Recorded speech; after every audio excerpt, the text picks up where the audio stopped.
ஆலங்குளத்தில் கனமழையால் நிரம்பிய தொட்டியான்குளம். பலம் இழந்து காணப்படும் கரையால் உடையும் அபாயம். முன்கூட்டியே தகவல் தெரிவித்தும் கண்டுகொள்ளவில்லை. சமூக ஆர்வலர்கள், பொதுமக்கள் குமுறல். ஆலங்குளத்தில் உள்ள தொட்டியான்குளம் 46.30 கன அடி கொள்ளளவு கொண்டது. இந்த குளத்தின் மூலம் 121 ஹெக்டேர் விவசாய நிலங்கள் பாசன வசதி பெற்று வருகின்றது. மழைக்காலங்களில் தொட்டியான் குளத்திற்கு தடையின்றி தண்ணீர் வந்து சேர ஆலங்குளத்தைச் சேர்ந்த சமூக ஆர்வலர்கள், பொதுமக்கள் கால்வாய் பராமரிப்பு குழு ஒன்று ஏற்படுத்தி செயல்பட்டு வருகின்றனர். ஆலங்குளத்தில் 4 வழி சாலை பணியின் காரணமாக தொட்டியான் குளத்தின் ஒரு பகுதியில் சிறு பாலம் போன்ற அமைப்பில் தொட்டிகள் அமைக்கப்பட்டு வருகின்றன.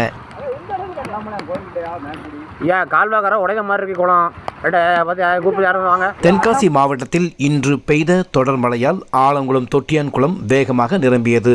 இந்த நிலையில் இன்று மாலை தொட்டியான்குளத்தின் ஒரு பகுதியில் லேசான உடைப்பு ஏற்பட்டு தண்ணீர் வெளியேறியது. இதை அறிந்ததும் ஆலங்குளம் சமூக ஆர்வலர்கள், கால்வாய் பராமரிப்பு குழுவினர், பொதுமக்கள் தொட்டியான்குளத்தில் திரண்டனர். ஜேசிபி வரவழைக்கப்பட்டது. கொட்டும் மழையில் தொட்டியான்குளம் கரையை பலப்படுத்த அனைவரும் களம் இறங்கினர். உடைப்பு ஏற்பட்ட பகுதி ஜேசிபி மூலம் தற்காலிகமாக சீரமைக்கப்பட்டது. ஆலங்குளம் காவல் ஆய்வாளர் சாகுல் ஹமீது, ஆலங்குளம் வருவாய்த்துறை அலுவலர்கள், நகராட்சி அலுவலர்கள், பணியாளர்கள் தொட்டியான்குளம் சீரமைப்பு பணிகளை பார்வையிட்டனர். இது தொடர்பாக ஆலங்குளம் அமமுக நகர செயலாளரும் சமூக ஆர்வலரும் கால்வாய் பராமரிப்பு குழுவினருமான MS சுப்பையா கூறுகையில், ஆலங்குளம் தொட்டியான்குளம் கரையை பலப்படுத்த சம்பந்தப்பட்ட அதிகாரிகளுக்கு கடந்த வாரம் தெரிவித்தேன் என்றும், தொட்டியான்குளம் கரை உடையும் அபாய நிலையில் இருப்பதாகவும் கூறினேன். ஆனால் அதிகாரிகள் யாரும் கண்டுகொள்ளவில்லை. ஆலங்குளம் கிராம மக்களாகிய நாங்கள் மழைக்காலங்களில் தொட்டியான்குளத்திற்கு தண்ணீர் கொண்டு வர மிகவும் சிரமப்பட்டு பல்வேறு முயற்சிகளை மேற்கொண்டு வருகின்றோம். தொட்டியான்குளம் தண்ணீர் வீணாவதை அனுமதிக்க மாட்டோம் என்று கூறினார். இன்னைக்கிழமை உங்களுக்கு தகவல் சொன்னேன். அடுத்தலாம் உங்கள் ஈனியரை பார்த்து சொல்லியாச்சு.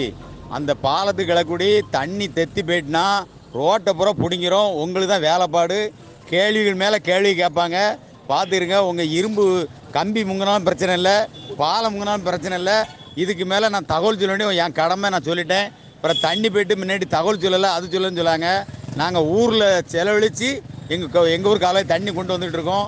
நீங்கள் ஃபோன் போட்டால் எடுக்க மாட்டேங்கிய. உங்கள் ஆளும் அது என்னென்னு கண்டுக்க மாட்டேங்கு. பார்த்துருங்க. தகவல் சொல்ல வேண்டிய எங்கள் கடமை, ஆலங்குளத்துக்காரங்களுடைய கடமை. நாங்கள் தகவல் சொல்லிட்டோம்.